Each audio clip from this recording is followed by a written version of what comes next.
If your bedroom looks more like a dumping ground than a Zen retreat, then it might be time for a declutter. But did you know that a cluttered bedroom could actually be hurting your health? In today's video, we're going to see why your mom was right when she said clean your room and systematically work through the space so that you can have the relaxing bedroom you've always dreamed of. Hi, my name is Meg, and I'm passionate about helping busy women lean into living their purpose and helping them simplify their lives. If this is the type of content that resonates with you, then I hope you'll hit the subscribe button and follow along. So let me just start by saying that for most of my life, my bedroom was an absolute disaster. I think it was because it was more of a private space that we just sort of didn't really take care of it, and it easily became a place to store things that I didn't want out in more of the public areas of my home. So there would be, besides my bed and dresser, there would be clothes on the floor, there would be dirty clothes lying around, there would be clean clothes that still needed to be folded and put away. There would be broken Lego creations in the corner from when one of my kids was playing in the room, and it just was an absolute mess. I had an elliptical machine in there. It was anything and everything, and the last thing my bedroom was relaxing. Fast forward to today, I have decluttered it and minimized it, and it is an absolute a gift to be able to come into my bedroom and relax. There is nothing in this room that stresses me out, and for that, I just love every day I can wake up and it just feels relaxing. And I really want you to have that too. So today we're going to talk about how to do all that. I'd also like to say that while I am absolutely not a minimalist, I have more than one coffee cup. I have more than one white t-shirt. I am not a minimalist, but when it comes to my bedroom, I am. And it's absolutely made all the difference in my life. And I'm so excited to share that with you today. Have you ever been to an Airbnb and you felt so peaceful? You felt so peaceful. It was pretty Spartan. There weren't a lot of extra things. There was nothing screaming at you. There was nothing saying, pay me, feed me, pick me up, clean me, wash me. You didn't have anything telling you to do anything, and you could just relax. And that is really helpful and good for your mental health. And it turns out you don't have to go to an Airbnb to achieve that.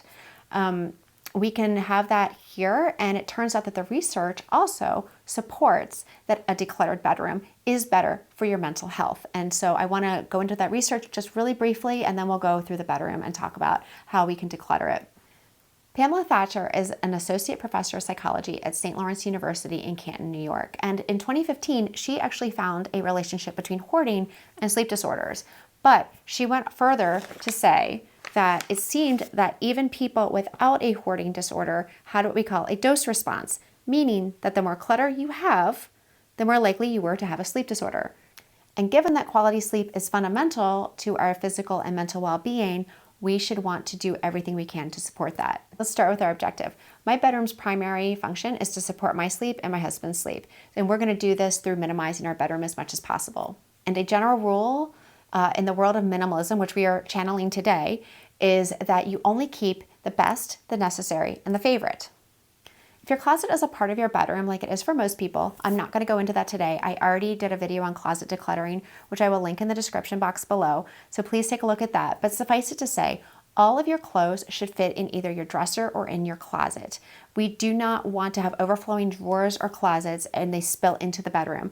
We also do want to have these nebulous piles of clothes that tend to accumulate, such as I've worn them and they're too dirty to put back in the closet, but they're too clean to go into the hamper. So no, if it's clean enough to wear again, put it back in your dresser or in your closet.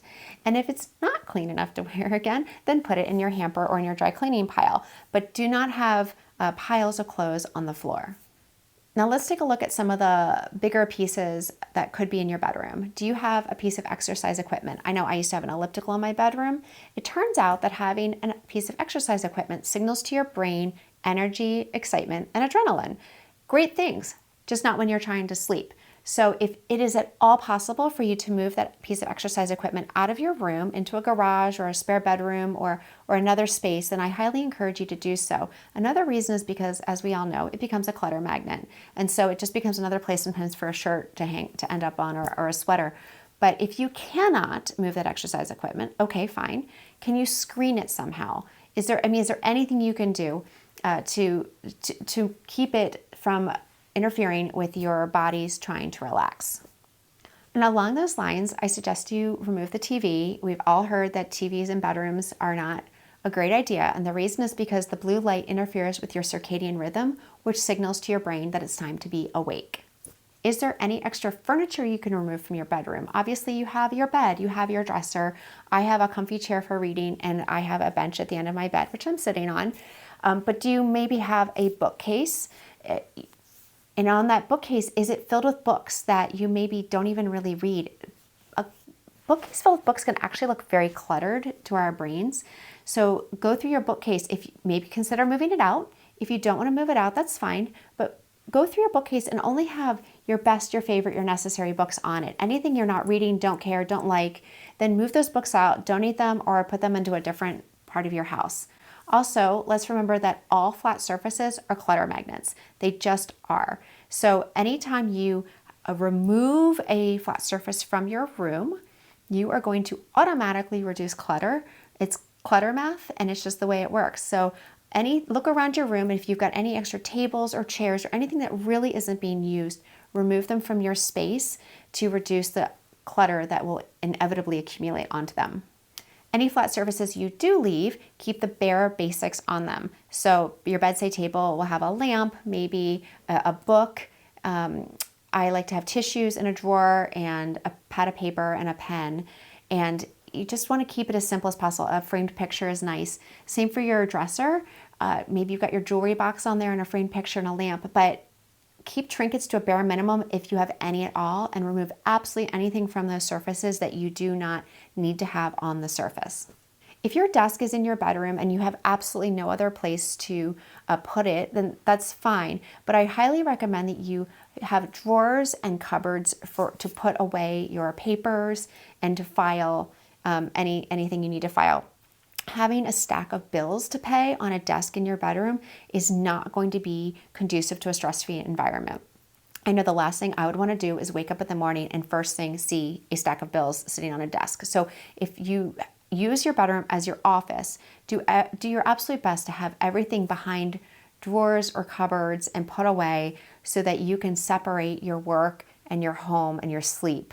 Otherwise, it can really just get in the way of feeling that stress-free environment that you really want. Are you one of those people who loves throw pillows? Well, maybe consider, and unless you're planning to make your bed perfectly every day and the throw pillows truly bring you joy, consider removing them from the space. I know I have one pillow on my bed, and that is all I can handle.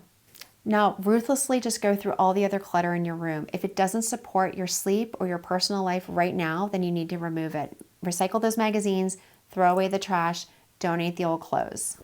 Declutter under your bed. Under your bed can be great storage for things like out-of-season clothes or suitcases, but if there's things under your bed that haven't seen the light of day in several years, then it's probably time to move them out. Now, obviously, everyone's bedroom is different, but I hope that you've been able to declutter and minimize enough so that your bedroom feels a lot more peaceful and relaxing. Supporting our sleep helps us to be the best version of ourselves. I can honestly say that now when I get up and I wake up and I look around my room, I feel so much more well-rested, and I feel a lot more peaceful than I ever did when my room was a disaster. I hope you found this video helpful. This is a new channel, so if you liked it, I hope you'll subscribe and give it a thumbs up. I really appreciate your watching, and I hope you have a great day.